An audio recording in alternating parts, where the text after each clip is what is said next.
Juzgado especializado en lo penal de la Corte Superior de Justicia de Lima y la Cuarta Sala Penal con reos libres permanente de la Corte Superior de Justicia de Lima. Ha solicitado informar oralmente por la parte demandante el abogado Hugo Jesús Yataco Pérez, por la parte demandada en representación de la Procuraduría Pública del Poder Judicial, la abogada Indira Hilary Bedregal Salcedo. Asimismo, ha solicitado informar sobre hechos el señor José Pedro Castillo Terrones, informe virtual que se realizará desde el establecimiento penitenciario Barbadillo. Sí. Tiene el uso de la palabra la parte demandante. El señor Pedro Castillo, no sé si estará conectado en ese momento. Todavía no se ha conectado. Entonces, empieza con su abogado, por favor. ¿No? Tiene usted 5 minutos. ¿Me podría indicar el tiempo, por favor? 5 minutos. 5 minutos, gracias. Señores miembros de ese Tribunal Constitucional, la defensa solicita que se revoque la resolución emitida por la Sala Superior Constitucional de esta Corte Superior de Justicia de Lima y, actuando en sede constitucional, se declare fundada la demanda de habeas corpus por lo siguiente. Al inicio de la demanda, la defensa fue muy clara y estableció y acreditó que los fiscales que habían participado en el desarrollo del juicio oral no tenían competencia para participar en ese juicio oral. Y no tenían competencia porque el artículo 450 del Código Procesal Penal, en su inciso 2, establece que los fiscales que se encargan del juzgamiento son fiscales supremos. Durante el desarrollo del proceso hemos visto que participaron fiscales de mucho menor jerarquía. Ninguno de ellos tenía condición de fiscal supremo. Por ejemplo, participó la doctora Galinka Soledad Mesa Salas, el señor Luis Zapata González, el señor Jaime Alcides Velarde. Todos ellos tenían la condición de fiscal adjunto supremo, fiscales de menor jerarquía. La situación se agrava aún cuando la propia Sala Penal Especial de la Corte Suprema permite la participación de un fiscal adjunto provincial y de un fiscal provincial. Consecuentemente, ninguna de las personas que podían sostener la acusación en el juicio oral no tenían competencia por mandato expreso del artículo 450, inciso 2. ¿Cómo podrían sostener la acusación si no tenían mandato legal expreso? Estamos hablando de un proceso especial, un alto funcionario de por medio. Y a un alto funcionario corresponde ser acusado por un fiscal supremo, no por un fiscal de menor jerarquía. Esto se ha acreditado con las actas de audiencia que hemos presentado y con los demás antecedentes que obran en el propio expediente. Situación que pido a este Tribunal Constitucional pueda corregir declarando nulo el juicio oral hasta su instalación y disponga que se convoque a los fiscales supremos llamados por ley. Segundo punto de la demanda, es esto respecto a la participación de los jueces. Mi patrocinado, de manera reiterada en el juicio oral, ha rechazado ese juicio porque ha cuestionado la legalidad del mismo. Y esto es porque los jueces que están participando en este momento en el juzgamiento del señor Pedro Castillo Terrones no son los jueces llamados por ley. Y no por una interpretación antojadiza del señor Pedro por parte de la defensa, sino porque el propio artículo 452, inciso 2, establece que los jueces que deben encargarse del juzgamiento son aquellos elegidos entre los miembros de la Sala Penal de la Corte Suprema. A inicios de año, la Corte Suprema emite una resolución administrativa estableciendo quiénes son los jueces que integrarán la Sala Penal de la Corte Suprema. Es la resolución administrativa 1/2025. Y lo que dice el Código, dentro de esos jueces son los que tienen que escogerse a los jueces de juzgamiento y de investigación preparatoria. La norma es clara, no da a pie a otra interpretación. Es imposible. Sin embargo, el vicio es evidente y el atropello también es evidente, porque la presidenta del Poder Judicial, sin hacer caso a lo regulado en el artículo 450, inciso 2, ha designado directamente a los jueces de juzgamiento y al juez de investigación preparatoria. ¿Cómo se puede sostener una acusación? ¿Cómo se puede sostener un juicio oral si la presidenta del Poder Judicial designó, sin falta de respeto, a dedo a los jueces sobrepasando el procedimiento establecido en el artículo 450, inciso 2? Tercer punto que sustenta la demanda, y esto todo está relacionado al artículo 450, inciso 2, es que si bien el Tribunal Constitucional en el expediente 183/2023 estableció de que había resuelto la situación por tratarse de una situación anómala, sin embargo, en el caso en concreto, el Tribunal Constitucional no tuvo en cuenta, y eso tampoco lo ha tenido en cuenta en la jurisdicción ordinaria, es que el artículo 450, inciso 3, establece que los hechos que sostienen la acusación son aquellos que establece previamente el Congreso. Y de los actuados podrá verificarse que nunca el Congreso delimitó los hechos por intermedio de la Subcomisión de Acusaciones Constitucionales. Y esto lo repito nuevamente. ¿Cómo se puede sostener una acusación sin que exista informe emitido por la Subcomisión de Acusaciones Constitucionales? Aquí el titular de la acción penal, que es el Ministerio Público, está condicionado a lo que diga el órgano político, a lo que diga el Congreso. El Congreso nunca emitió ese informe. Y si no lo emitió, ¿cómo es que en la actualidad que nos encontramos en juicio oral?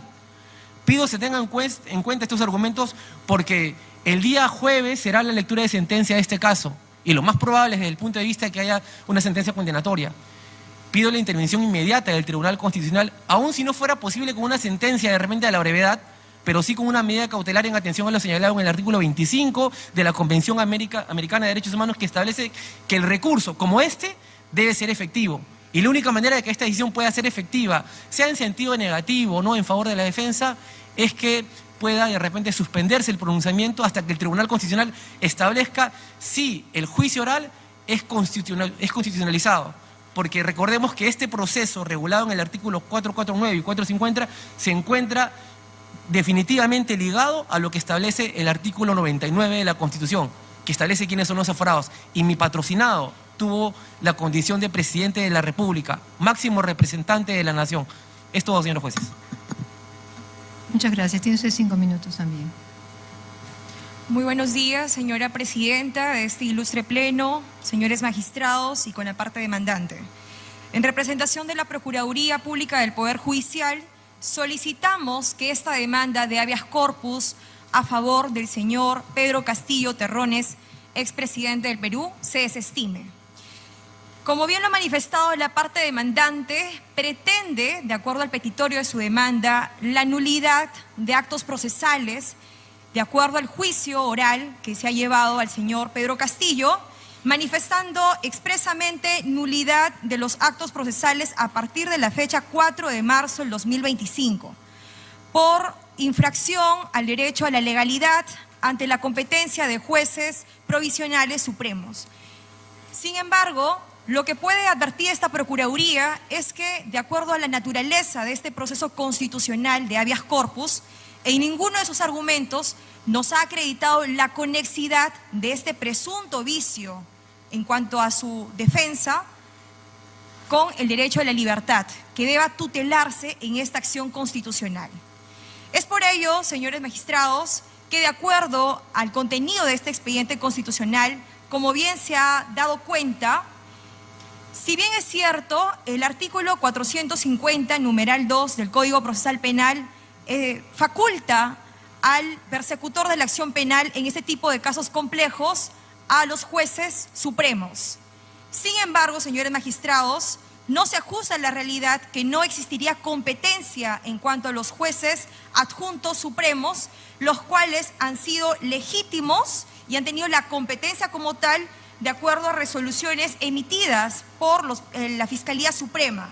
Es así que me es importante acreditar lo que menciono de acuerdo a las resoluciones 1698-2022, 3651-2023, 2242-2019, MPFN. Con esto, señores magistrados, quiero dejar constancia de algo. Si bien es cierto, toda persona tiene derecho a ser procesada de acuerdo a los procedimientos establecidos en nuestra normativa, en nuestra base legal. Esto no se va a discutir.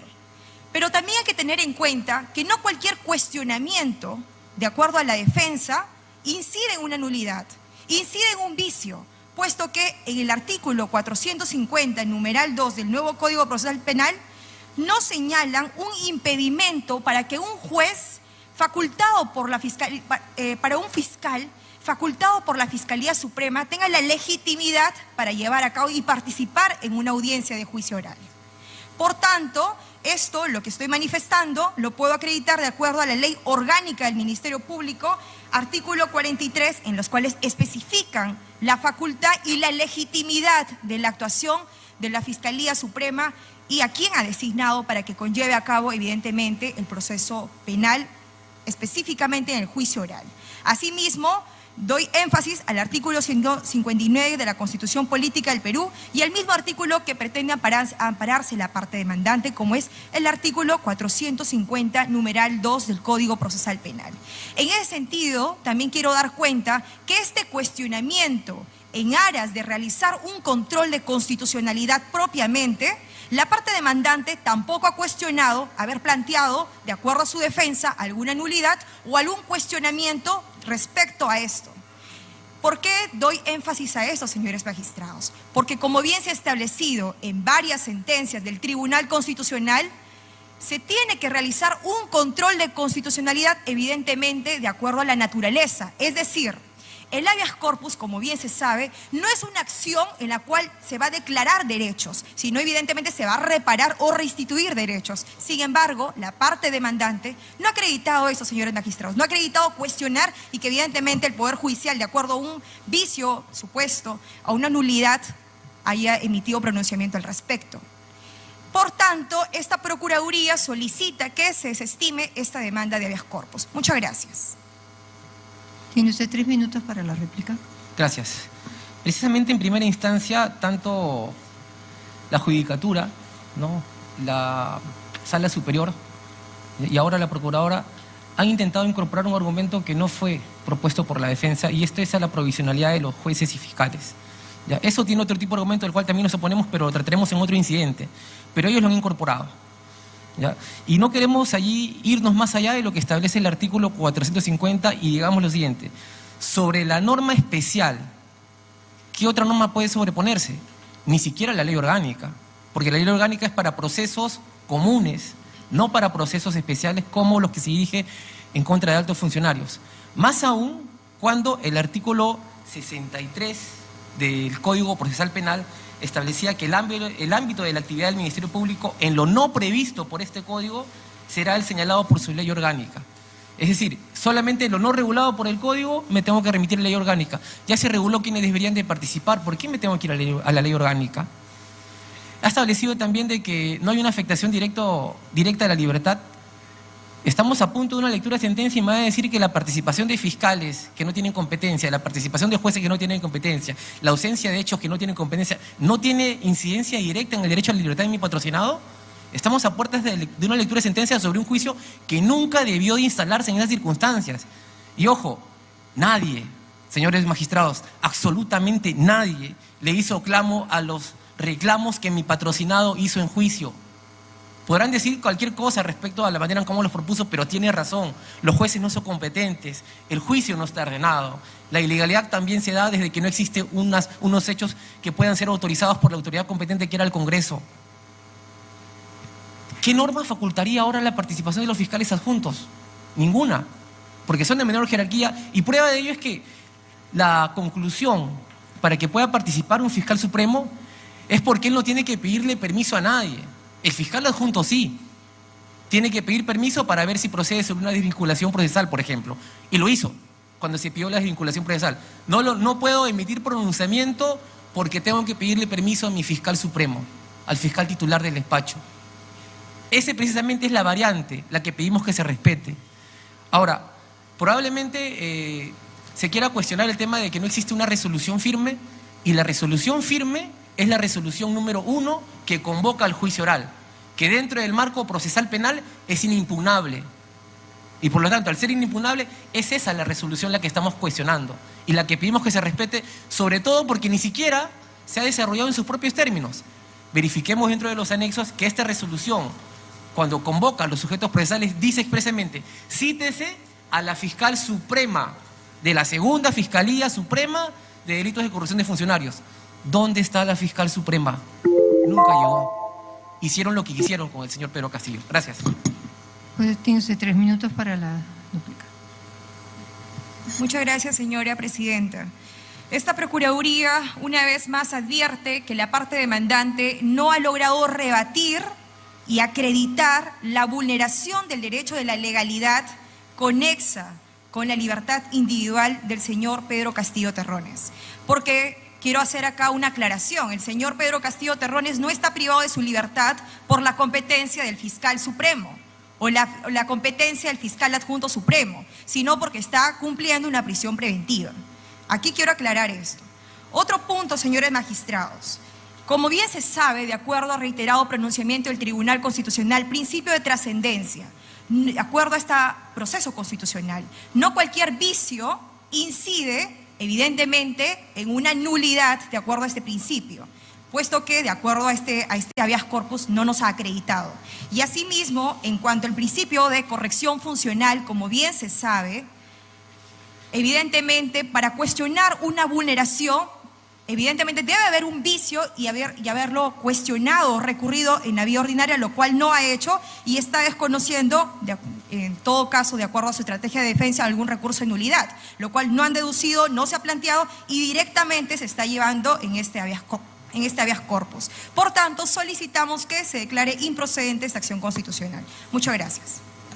Bien, veo que no hay preguntas de los magistrados. Yo quería hacerle así. Perdón, Gustavo. El magistrado Gustavo Gutiérrez. Muchas gracias, presidente. Doctor, entiendo que uno de los derechos afectados sería el juez natural. Sí, doctor. Específicamente el juez natural, el procedimiento predeterminado por ley también. Conforme. Señorita Procuradora, hace 40 años Roberto Romboli escribió un libro que se llamaba El juez preconstituido por la ley, ¿no? Y a partir de ahí, el juez natural forma parte sustantiva de un proceso penal para evitar, por ejemplo, que se constituyan tribunales que terminen persiguiendo políticamente o generando una suerte de parcialización a lo que constituye la imparcialidad, que es una condición central de un proceso judicial.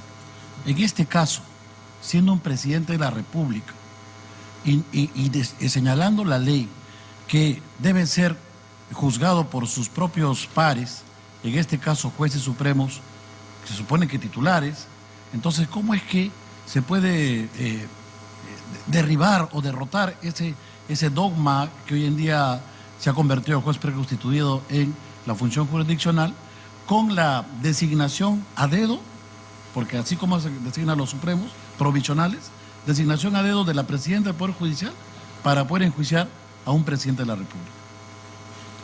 Muchas gracias por esta pregunta, la cual es muy importante para esclarecer este punto.